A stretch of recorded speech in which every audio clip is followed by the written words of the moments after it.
Social Security is rolling on. It's going to be fine until 2027, and from then until infinity, it'll pay 80% of benefits. That's assuming that the cap doesn't get raised on it. If the cap gets raised, of course, everything's fine. But the Republicans have their own suggestion for this. Congressman Thaddeus McCotter, the Republican, has a couple of days ago proposed legislation to change, basically to privatize Social Security, to go with the Chilean model or a variation on it. And Peter Ferrara, who is a senior fellow on entitlement and budget policy at the Heartland Institute, heartland.org is their website, and the Twitter, Heartland, INST. Peter is strongly of the opinion that that's a great idea. I don't want to be putting words in your mouth, Peter, but is that accurate?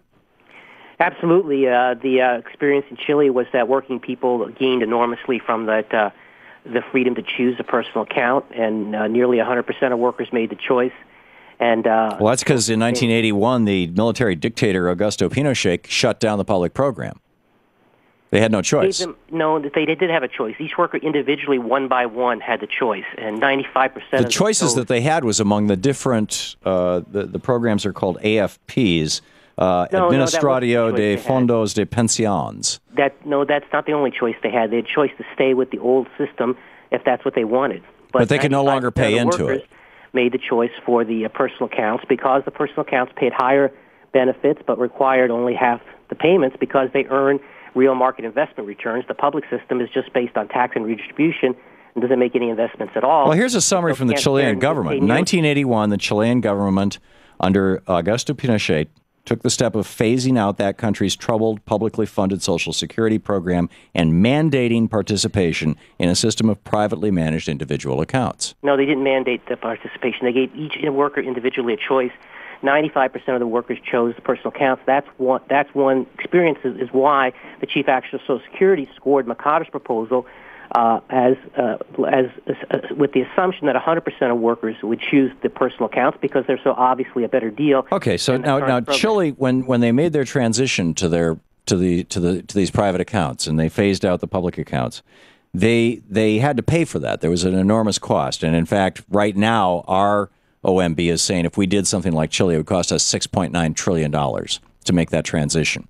In other words, to continue paying for people who are in the old system while it is withering and dying, and administer it and all that kind of thing. But it no longer has any income because everybody's moved to the new system. Chile had that same problem, and they did a 5-step thing.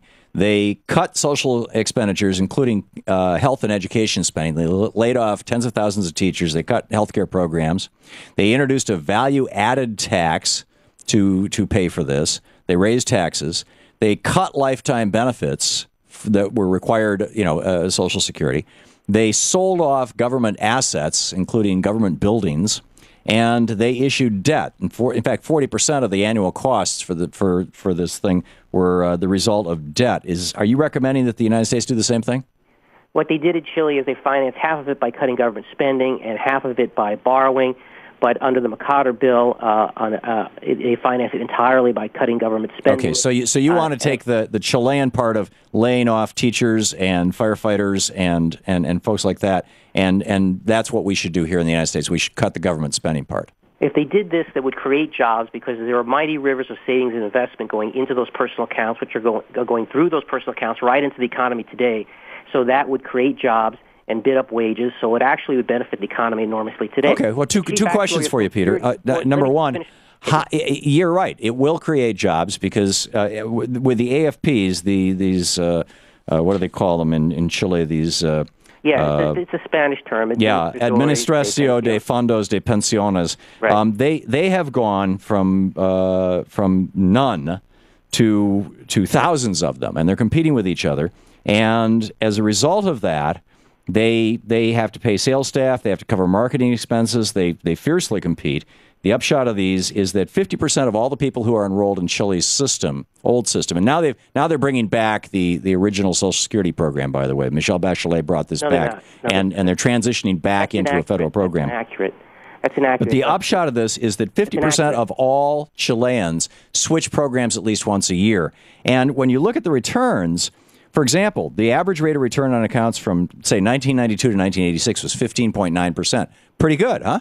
Pretty good rate of return. But after you take out the commissions, because these are all private for-profit companies, basically what you're suggesting is that we should do with our Social Security the same thing we do with our health insurance, hand it off to for-profit companies. That 15.9% return becomes 0.3%. From 1991 to 1995, they averaged 12.9% return, but after you take out the management fees, it was 2.1%. What's your source for that? My source for that is a series of documents, actually from the Chilean government, that you'll find over at the Economic Opportunity Institute's website. Economic Opportunity Institute? Yes, sir. What is that?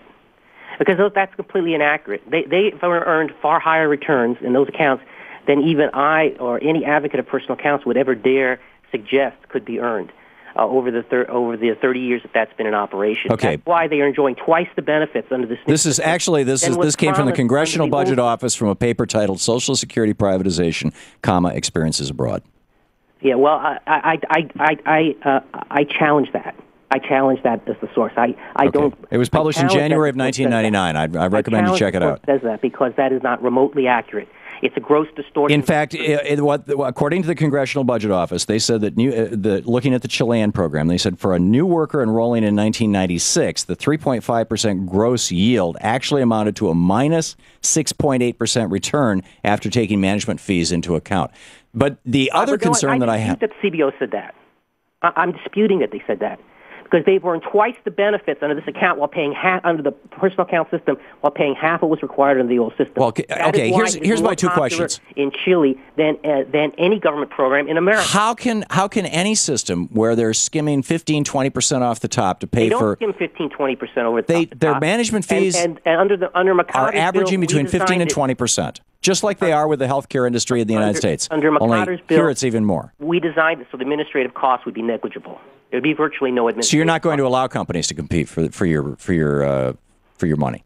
They compete. Look, we designed it. I worked with Bill Shipman, a former principal of State Street Global Advisors. He designed. Okay, last question, Peter. We just have a minute left. Pardon my interrupting you, but I'd love to hear your answer to this question. A genuine question. How is it that putting money into Wall Street creates jobs for anybody? Because that money doesn't go to the corporations. It simply goes to the last holder of that stock. The money goes into savings and investment, and savings and investment is what creates jobs. How? So if I buy 1,000 shares of General Electric stock, I'm buying it from some guy who's selling 1,000 shares of General Electric stock. How does that create any jobs anywhere? Savings and investment is what creates jobs. Without savings and investment, you don't have any jobs. That's why we're not having any jobs now. How? If I buy 1,000 shares of GE stock, I realize a stockbroker is going to take a commission off the top. This is the most fundamental principle of economics.